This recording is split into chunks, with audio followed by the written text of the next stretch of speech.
મોઢામાં ચાંદી ઓલમોસ્ટ 30-40% કેસમાં આપણે જોતા હોય છે અને માણસો બહુ નેગ્લેક્ટ કરે છે કે ભાઈ ચાંદી છે 3-4 દિવસમાં મટી જશે. એકચ્યુઅલી આગળના પ્રાઇમરી સ્ટેજમાં કેન્સર હોય છે તો બી ડિટેક્ટ ત્યારે થાય છે જ્યારે એ લાસ્ટ સ્ટેજમાં પહોંચી જાય છે. કાનથી શરૂઆત કરીએ કે કાન સાફ કરવા માટે જનરલી માણસો ઇયરબડ્સના યુઝ કરતા હોય છે. હવે એ કેટલી હદ સુધી સારી વસ્તુ છે કે હાનિકારક છે? અને પડદાની જે જાડાઈ છે એ સાવ મિલીમીટર્સમાં છે. જરા કડે ને પડદો તૂટી જાય.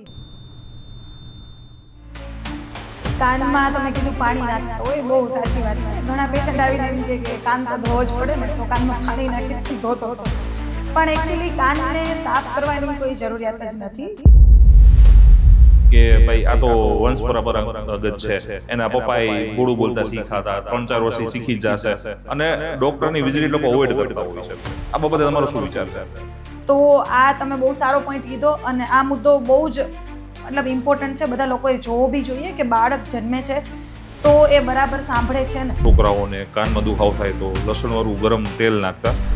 એના કારણે આજે પ્રેક્ટિસ એટલી એવી વધવા માંડી છે કે અમુક એન્ટીબાયોટિક્સ હવે પેશન્ટમાં વર્ક જ નથી કરતી. તો પહેલા મેડિકલમાં જઈ છે, એનાથી કોઈ બી એન્ટીબાયોટિક લઈ લે છે, કોઈ બી કફ સિરપ કે સિરપ લઈને એની દવા સમજીને કરી નાખે છે અને પછી તકલીફ વધારે પડે ને એટલે ડૉક્ટર પાસે જતા હોય છે. કે કાનના પ્રિકોશન્સ માટે સારી વસ્તુ માટે 60-60 રૂલ જે મેડમ કહે છે એ અપનાવી તો આપણા કાનની લાઈફ આપણે વધારી શકીએ.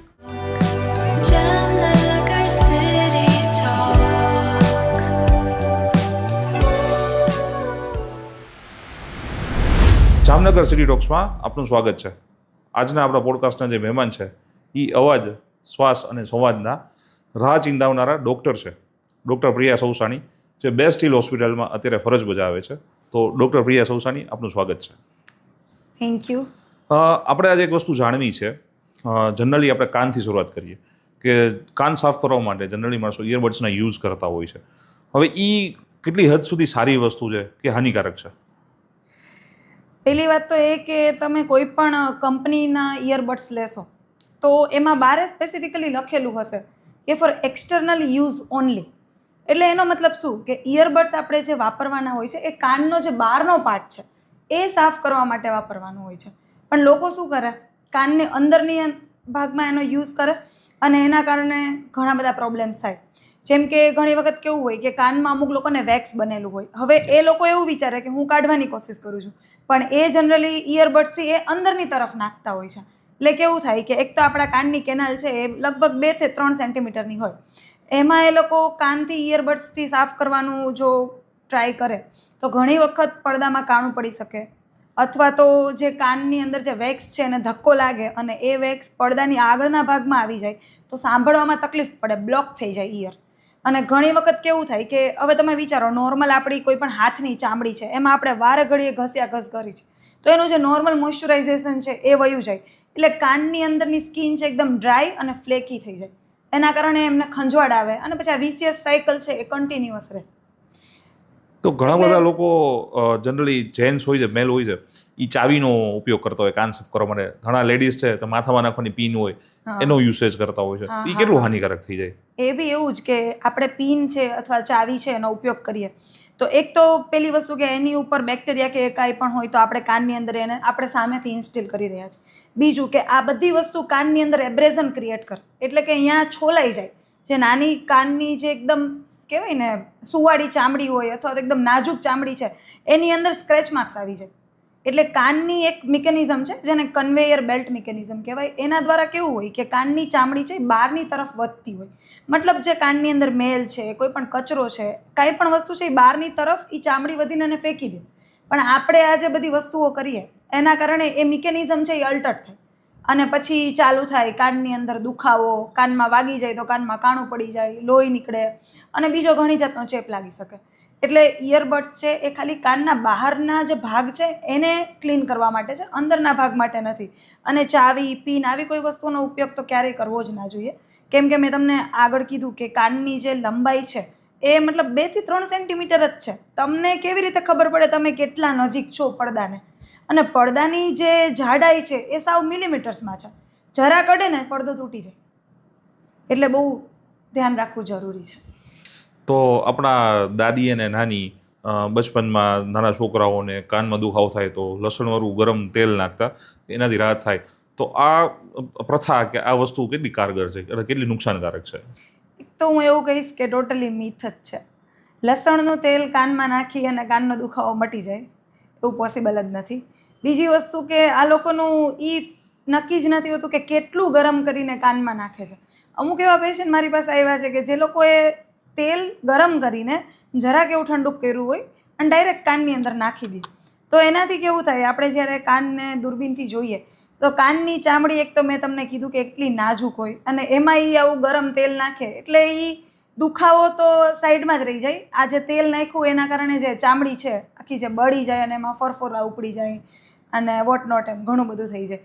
એટલે એવું બધું ના જ કરવું જોઈએ. અમે તો બહુ ના જ પાડીએ છીએ, પણ સ્ટીલ લોકો નથી જ માનતા. આપણે ગામડેથી જે લોકો આવે ખાસ આ બધું નાખીને આવે છે. બીજું કે લસણનું તેલ નાખ્યું હોય, અમુક વખત કેવું હોય કે લસણનું કોઈક રેસિડ્યુ અંદર રહી જાય તો એ પછી આગળ જઈને કાનની અંદર ઇન્ફેક્શન કરે, ચેપ કરે. એટલે આવું ના કરવું જોઈએ બેઝિકલી. ઘણા બધા લોકોના ઘર કોઈ નોઇઝી વસ્તુ એની આજુબાજુમાં હોય, લાઈક રેલવે સ્ટેશન છે તો બહુ નોઇઝ વાળો એરિયો છે, જીઆઈડીસી છે જ્યાં કારખાનાના નોઇઝ હોય છે, તો એ લોકોને સાંભળવામાં તકલીફ પડી જતી હોય છે. તો એ લોકોને જીવન જરૂરિયાતની વસ્તુ માટે જગ્યા મૂકી શકે એવી પોઝિશન નથી હોતી. તો એ લોકોનો રસ્તો શું કે આ કોઈ પ્રોબ્લેમ એના કાનને સોલ્વ કરવા માટેના? એટલે કાનની અંદર અવાજ જાય તો એના કારણે સાંભળવામાં તકલીફ પડે, એ બહુ સાચી વાત છે, પડે જ.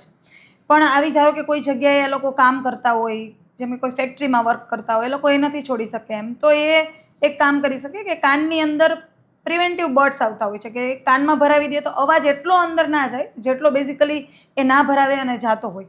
તો એક એ વસ્તુ કરી શકે. બીજી વસ્તુ કે બની શકે તો કે 60 મિનિટ જેવું અથવા તો વી કેન સે કે 1 કલાક જેવું ત્યાં કામ કરે અને કદાચ બની શકે તો 10-15 મિનિટનો રેસ્ટ લઈને બહાર જઈ શકે. હું પોતે ENT સર્જન છું, તો અમે બી ઓપરેશન થિયેટરમાં હોય તો ત્યાં બી મલ્ટિપલ અવાજ આવતા જ હોય છે. તો અમે શું કરીએ કે ભાઈ ત્યારે કન્ટિન્યુઅસ 3 થી 4 કલાક તો અવાજ બધો લીધો જ છે, તો બાકીના ટાઈમમાં આપણે અવાજ આટલો બધો ના લઈએ, કટ ડાઉન કરવાનું ટ્રાય કરીએ ટૂંકમાં. મતલબ અમે લોકો પછી ઓપરેશનમાં આટલો બધો અવાજ લીધો હોય તો પાછળ જઈને પાછું હેડફોન્સ ને બધું ભરાવીએ અને વળી પાછું હાઈ વોલ્યુમમાં સાંભળીએ, એવું જનરલી નથી કરતા. તો એવું કરી શકીએ. બીજું કે ટ્રેનની આજુબાજુ જે લોકોના ઘર હોય એ લોકો આપણે સાઉન્ડ પ્રૂફિંગ વિન્ડો અથવા તો સાઉન્ડ પ્રૂફ ડોર, આ જે બધી વસ્તુ આવે છે એ બધી વસ્તુ યુઝ કરી શકે કે અવાજના કારણે આટલું સાંભળવામાં તકલીફ ના થાય. બીજું કે આપણે આઈટી કંપનીમાં અને સોફ્ટવેર કંપનીમાં એમાં જે રોજ કોલ ઉપર જ વર્ક કરતા હોય છે, જે આપણે હેડફોન્સ પહેરીને, એ લોકો જનરલી ઓવર ધ ઇયર જે હેડફોન્સ આવે છે પહેલાં આ વાળા એ યુઝ કરે તો વધારે સારું રહે. કેમ કે જે ઇયરબડ્સ આવે છે અંદર સુધી જે નાખવાના હોય છે, એમાં ઘણી વખત કેવું હોય કે કાનમાં મેલ કે એવું કાંઈ હોય તો એના જે નાના નાના કાણા હોય એમાં ભરાઈ જાય, એટલે એ બ્લોક થઈ જાય. અને આપણને એમ થાય કે આ અવાજમાં આપણને સંભળાતું નથી અને આપણે વોલ્યુમ ઇન્ક્રીઝ કરીએ, એટલે આપણે એકચ્યુઅલી વધારે અવાજમાં સાંભળતા હોઈએ બિકોઝ ઓફ પેલું ભરાઈ ગયું હોય એના કારણે. બીજું કે ઘણા લોકોને કન્ટિન્યુઅસ એ કાનમાં રાખે તો એના કારણે ચેપ ને એવું બધું કાનમાં થતું હોય છે, કાનની અંદર પાણી નીકળે, રસી નીકળે, આવું બધું બી થતું હોય છે. તો હું તો એવું પ્રિફર કરું કે ઓવર ધ ઇયરવાળા જે હેડફોન્સ છે એ યુઝ કરવા જોઈએ. અને એક 60-60 રૂલ છે કે આપણે જે મેક્સિમમ વોલ્યુમ હોય એનું 60% જેટલું વોલ્યુમ તમે સાંભળી શકો અને 60 મિનિટ સુધી સાંભળી શકો. એના પછી તો જરૂર છે જ કે બ્રેક લેવો જોઈએ. તો આજના જેન્ઝીને આ સાંભળવું બહુ જરૂરી છે, જે 24 કલાક કહીએ તો હેડફોનમાં મૂવીઝ જોવે છે, સોંગ સાંભળે છે, કે કાના પ્રિકોશન્સ માટે, સારી વસ્તુ માટે 60-60નો રૂલ જે મેડમ કહે છે એ અપનાવી તો આપણા કાનની લાઈફ આપણે વધારી શકીએ છીએ. મેડમ, મારો બીજો પ્રશ્ન છે કે આજકાલ ફેશનના નામે કાનમાં બધા હોલ કરાવતા હોય છે, તો અમુક પોર્શન સુધી તો ઠીક છે, પણ અમુક એક્સ્ટ્રીમ લેવલે જાય છે અને નુકસાન છેલ્લે થાય છે. એ બાબતે તમે શું વિચાર આપશો અમને? બરાબર છે, 100% નુકસાન તો છે જ, પણ બરાબર છે, ફેશન છે તો લોકોને કરાવવું પણ છે. તો એવું કરી શકાય કે જે કાનનો નીચેનો ભાગ છે, જ્યાં જનરલી કોઈ ફિમેલ ઇયરિંગ્સ પહેરતી હોય છે ત્યાં તો ચલો એ લોકો કરાવે જ છે. બીજું કે કાનનો જે સાઈડનો ભાગ છે જ્યાં એ લોકો કરાવતા હોય છે ત્યાં તમે ફીલ કરી શકો કે ચામડી હોય અને એના પછી કડક કડક ફીલ થાય, એ સુવાળી હાડકી હોય છે. તો જ્યારે તમે પિયર્સિંગ કરાવો ત્યારે એવું ધ્યાન રાખો કે એની અંદરથી પિયર્સ ના થાય તો પણ ચાલે, અને બની શકે તો એ જે ભાગ છે એની અંદર પિયર્સિંગ કરાવવું જ ના જોઈએ. કેમ કે જ્યારે આપણે એમાં પિયર્સિંગ કરાવીએ તો આ જે સુવાળી હાડકી છે એની અંદર ચેપ લાગવાની શક્યતા રહે. તેમજ આપણે જોઈએ તો જ્યારે કાણું કરાવવું હોય તો એની જે રૂઝ આવે એ ઘણી બધી વધારે આવે ઘણા લોકોને, એને અમારી ભાષામાં કિલોઇડ કહેવાય. તો એ પછી એટલા મોટા મોટા થઈ જાય, આમ આટલા મોટા મોટા ગોળા જેવા કિલોઇડ થઈ ગયા હોય ને એ પછી અલ્ટિમેટલી જ્યારે કાઢવાનું આવે તો કાનનો આખો શેપ બગડી જાય, ટાંકા આવે, પછી તમે કાંઈ ના પહેરી શકો. એના કરતાં લિમિટમાં પહેરવું જોઈએ, એમ પહેરવું હોય તો. જનરલી શરીર માટે આપણે યોગા કરતા હોય તો કાન માટે એવી કોઈ એક્સરસાઇઝ કે પ્રેક્ટિસ જેનાથી આપણે કાનને સેફ ઝોનમાં હંમેશા માટે રાખી શકીએ, કઈ પ્રિકોશન્સ લઈ શકીએ જનરલ પબ્લિક માટે? એટલે એવી કોઈ એક્સરસાઇઝ કાન માટે તો એ જ છે નહીં, બટ એવું છે કે હા, તમે ધારો કે બહુ હવામાં ક્યાંય જવાનું છે તો તમે કાનની અંદર રૂ ભરાવો, તમે કાનનું એવી રીતે ધ્યાન રાખી શકો. બીજું કે નાતી વખતે કાનની અંદર પાણી ના જાય તો એ વખતે તમે કાનની અંદર રૂનો ઉપયોગ કરો તો પાણી ના જાય. પછી કે આ અવાજવાળી જગ્યાએ જે લોકો વર્ક કરતા હોય અથવા તો અવાજમાં જે લોકો વર્ક કરતા હોય એ લોકો કાનની અંદર જે ઇયર પ્લગ્સ આવે છે એ ભરાવીને કામ કરે તો અવાજ ઓછો જાય. એ બધી વસ્તુ છે એનાથી આપણે કાનને ધ્યાન રાખી શકીએ. જનરલી કાનને આપણે સાફ રાખવા હોય, નાવા ટાઈમે પાણી તો ન જ જવું જોઈએ. ઘણા લોકો પાણી નાખતા હોય સાફ કરવા માટે, ઘણા બધા મિથને લઈને નુકસાન કરતા હોય છે. પણ જનરલી કાનને સાફ કરવા હોય આપણે તો એના માટે શું કરવાનું? કાનમાં તમે કીધું પાણી નાખતા હોય, બહુ સાચી વાત છે. ઘણા પેશન્ટ આવીને એમ કે કાન તો ધોવો જ પડે ને, તો કાનમાં પાણી નાખીને હું ધોતો હતો. પણ એકચ્યુઅલી કાનને સાફ કરવાની કોઈ જરૂરિયાત જ નથી. કાનની ભગવાને કહેવાય ને રચના જેવી બનાવી છે કે કાનની ચામડી છે એ એવી રીતે ગ્રો થાય છે કે જે બી મેલ અને ડર્ટ હોય એ બહાર ફેંકતી જાય. જે મેં તમને કન્વેયર બેલ્ટ મિકેનિઝમ કીધું. કાનને સાફ ત્યારે જ કરવો પડે જ્યારે કોઈ કાનમાં એકદમ દુખાવો થઈ જાય અને ઈએનટી સર્જનને એવું લાગે કે જે મેલ કે કંઈ છે એકદમ ફૂલાઈ ગયો છે અથવા તો મેલની આગળ કે પાછળ કંઈ ચેપ લાગ્યો છે તો સાફ કરવો પડે.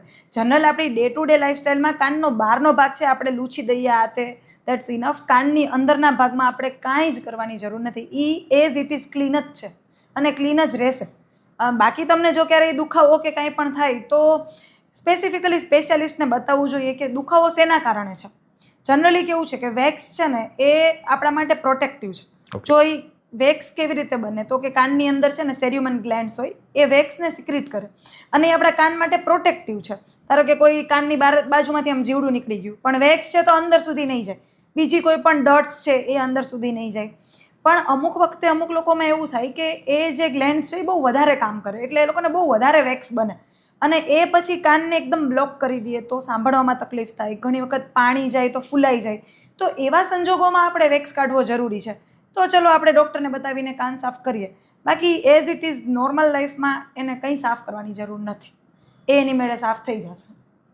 ઘણા ફેમિલીમાં આપણે એવું સાંભળ્યું છે કે નાનો બાળક 2 વર્ષ 3 વર્ષ સુધી બોલતા ન શીખો હોય તો દાદી અને નાની કે જે બી બુઝુર્ગો એવું કહે કે ભાઈ આ તો વંશ પરંપરાગત છે, એના પપ્પાએ બોડું બોલતા શીખ્યા હતા, 3-4 વર્ષથી શીખી જ જશે, અને ડૉક્ટરની વિઝિટ લોકો અવોઇડ કરતા હોય છે. આ બાબતે તમારો શું વિચાર છે? મોટામાં મોટી મિથ હું તો કહીશ. દાદી અને નાની લોકોએ અત્યારનું જે ટેકનિકલ આપણો જમાનો છે એના પ્રમાણે તો હવે આવું ના જ વિચારવું જોઈએ કે મમ્મી પપ્પા લેટ બોલતા શીખાતા તો બાળક બી લેટ બોલતા શીખશે. બની શકે કે મમ્મી પપ્પા વખતે આપણે જે કન્જેનાઇટલ ડેફનેસ એટલે કહીએ કે બાળક બહેરું જન્મે એના જે ઇન્સિડન્સ છે એ જે તે વખતે ઓછા હશે, અત્યારે એ બહુ વધી ગયા છે. બીજી વસ્તુ કે બાળકોના માઇલસ્ટોન્સ હોય છે કે ભાઈ બાળક 9 મહિનાનું થાય એટલે બાય બાય વેવ આપણને કહેવા માંડે, હાથ વેવ કરે. 1 વર્ષનું થાય એટલે બાળક આપણને બાય સિલેબલ્સ એટલે કે 2 શબ્દ બોલે, મમ્મા, પપ્પા, આવા બધા શબ્દો. અને 2 વર્ષનું થાય ત્યાં સુધીમાં એ થોડુંક સેન્ટેન્સ તો બોલતું જ હોય, પણ તો પણ છતાં કોઈનું બાળક નથી બોલતું તો એ વસ્તુ ખાસ વિચારવી જરૂરી છે કે એ પહેલાં સાંભળે બરાબર છે ને, એ સાંભળશે નહીં તો બોલશે ક્યારેય નહીં. તો એના માટે આપણે અત્યારે આપણા ગવર્મેન્ટે બી યુનિવર્સલ ન્યૂબોર્ન સ્ક્રીનિંગ પ્રોગ્રામ તરીકે એક લોન્ચ કરેલો છે, જેમાં આપણે જેટલા બી બાળકો જન્મે એનું 1 મહિનાની અંદર હિયરિંગ અસેસમેન્ટ કરવું જરૂરી છે. બહુ બેઝિક તપાસ છે હિયરિંગ અસેસમેન્ટ. જો એમાં એવું લાગે કે બહેરાશ કે કંઈ પણ છે તો એમાં આગળ આપણે 3 મહિના સુધી તપાસ કરી દેવાની કે ભાઈ ફાઇનલી એને બહેરાશ છે કે નહીં અને છે તો કેટલી છે, અને 6 મહિના સુધીમાં એનું ઇન્ટરવેન્શન નક્કી થઈ જવું જોઈએ કે શું કરવું છે. તો આવું કંઈ પણ તમારા બાળકમાં લાગતું હોય કે ભાઈ 2 વર્ષની ઉંમર થઈ ગઈ, 3 વર્ષની થઈ ગઈ, આ તો કાંઈ બોલતો નથી, ચલો ચાલશે પછી બોલશે, એવું ના હોય.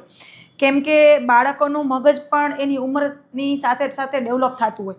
પછી બાળક 5 કે 6 વર્ષનું થઈ જાય તો એને એના માઇલસ્ટોન્સ ના મળેલા હોય તો એનું મગજ પછી એટલી જલ્દીથી એ વસ્તુ કેચઅપ ના કરે. પછી તમે કોઈ ટ્રીટમેન્ટ બી કરાવો એ એટલી જલ્દીથી કેચઅપ નહીં કરે જેટલું એ બાળક નાનું હતું અને કેચઅપ કરી શકતું હતું.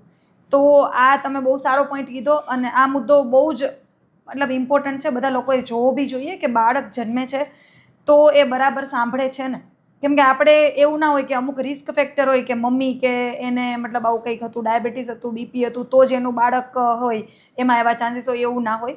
50% એવા રીઝન્સ છે કે જે આપણાથી છૂટી જતા હોય અને બાળક બહેરું જન્મી શકતું હોય, તો એ ખાસ જોવું જરૂરી છે. કેમ કે અલ્ટિમેટલી બહેરું બાળક હોય એ મૂંગું રહી જાય છે અને એ જ્યારે મોટું થાય તો એની પોતાના એજ્યુકેશન ઉપર એટલી ઇમ્પેક્ટ પડે, એની ઇમોશનલ વેલબિંગ ઉપર એટલી ઇમ્પેક્ટ પડે અને એની ડે ટુ ડે લાઈફસ્ટાઈલ ઉપર, અને આગળ જઈને જોવા જઈએ તો સોશિયો ઇકોનોમિક સ્ટેટસ ઉપર બી, કે એને સરખું કંઈ કમાવા માટે મળે નહીં અને એનું પોતાનું બી કોન્ફિડન્સ ને બધું લો જ રહે. તો પછી આપણે ત્યારે એ બધી વસ્તુમાંથી પાસ થવું એના કરતાં બેટર છે કે બહુ આગળ આપણે પ્રિકોશન્સ લઈ શકીએ. બરાબર છે. અને ઘણા કિસ્સામાં એવું સાંભળ્યું છે કે કોઈને બેલેન્સિંગ ન રહેતું હોય અને એને એવું કહેવામાં આવે કે આનું કાનનું પાણી હલી ગયું છે કે પડદાનું પાણી હલી ગયું છે. એ શું હોય છે એક્ઝેક્ટલી? એને આપણે આપણી ભાષામાં વર્ટિગો કહેતા હોય છે અને અત્યારે બધી જનરેશનને વર્ટિગો એ શબ્દ ખબર જ છે. આપણા આંતરિક કાનની અંદર અમુક કણો આવેલા હોય, એ કણો જો પોતાની રીતે બરાબર વર્ક ના કરે એટલે કે હલ્યા રાખે તો એના કારણે આપણને ચક્કરના એપિસોડ્સ આવે છે. પણ એવું જે ચક્કર જે છે એ સ્પેસિફિકલી હોય કે આપણે સૂઈને ઊભા થઈએ એટલે કે પોઝિશન ચેન્જ કરીએ ત્યારે જ આવે, સતત નીચું જોઈને કંઈક કામ કરીએ ત્યારે જ આવે. આવી બધી વસ્તુના કારણે જો આવતા હોય તો જ એ જનરલી કાનના હોઈ શકે છે.